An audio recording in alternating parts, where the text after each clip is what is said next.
Assalamualaikum warahmatullah. I am Zinat Zaman Lisa. Here I am as a PowerPoint instructor in Sit2B. Welcome Beginner's Guide to PowerPoint. Today I will discuss about the smart art of PowerPoint in Bangla. PowerPoint open করলে আমরা by default দুটি title box যুক্ত একটি slide দেখতে পাবো। সেখানে আমরা home ট্যাবের পাশে ইনসার্ট ট্যাবে যাব। ইনসার্ট ট্যাব থেকে ইলাস্ট্রেশনের সেকশন থেকে যে শেপস এর পরে যে স্মার্ট আর্ট আছে সেটা দিব। সেখানে দেওয়ার পরে আমরা কয়েকটা লিস্ট পাবো, যেখানে থাকবে all, list, process, cycle, hierarchy, relationship, matrix, pyramid, picture, অফিস.com।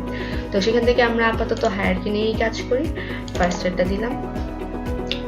আমি আমার টাইটেল বক্সগুলো ডিলিট করে নিই।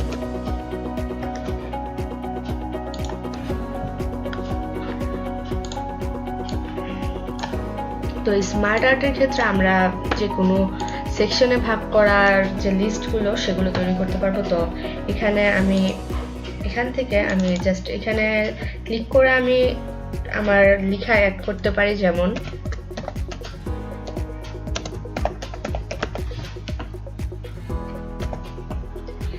আমি চাইলে এখান থেকে যে এই যে স্মার্ট আর্টের পাশে যে অ্যারো চিহ্ন থেকে আমি এখানে লেখা অ্যাড করতে পারি। যেমন এবার আমি চাচ্ছি এই ডেডের আন্ডারে আরো কিছু বক্স থাকবে, তাহলে আমি জাস্ট সিম্পলি এন্টার দেব। এন্টার দিলে ডেডের পাশাপাশি চলে যাবে, কিন্তু আমি চাচ্ছি এটার আন্ডারে করতে। তখন আমি কিবোর্ডের ট্যাব বাটনে ক্লিক করব। ট্যাব বাটনে ক্লিক করে এটা ডেডের আন্ডারে যে বক্সটা হবে সেটা হয়ে যাবে। যেমন আমি এখন লিখলাম সিস্টার। তো আর এই টেক্সট বক্সটা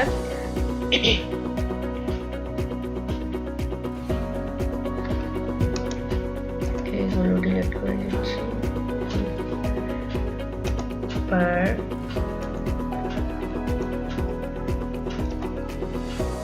আমি চাচ্ছি এবার একটা আঙ্কেলের বক্স দিতে।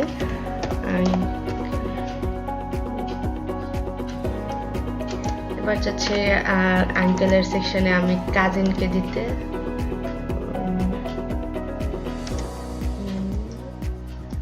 আঙ্কেল, এবার এন্টার দেওয়ার পর আমি একটা ট্যাব দেব যাতে সেকশন হয়। এবার আমি সিম্পলি কাজিন লিখে দেব। এটা জাস্ট একটা ফ্যামিলি ট্রি হলো, একটা ফ্যামিলি ট্রি।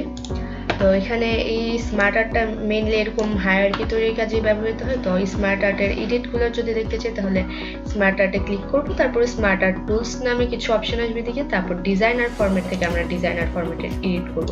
তো এখান থেকে আমি যদি দেখি যে কোনো শেপস অ্যাড করার ক্ষেত্রে, যেমন এটার উপরেই আরেকটা শেপস অ্যাড করব, সেটার ক্ষেত্রে আমরা শেপস অ্যাড করতে পারি। যেমন এটা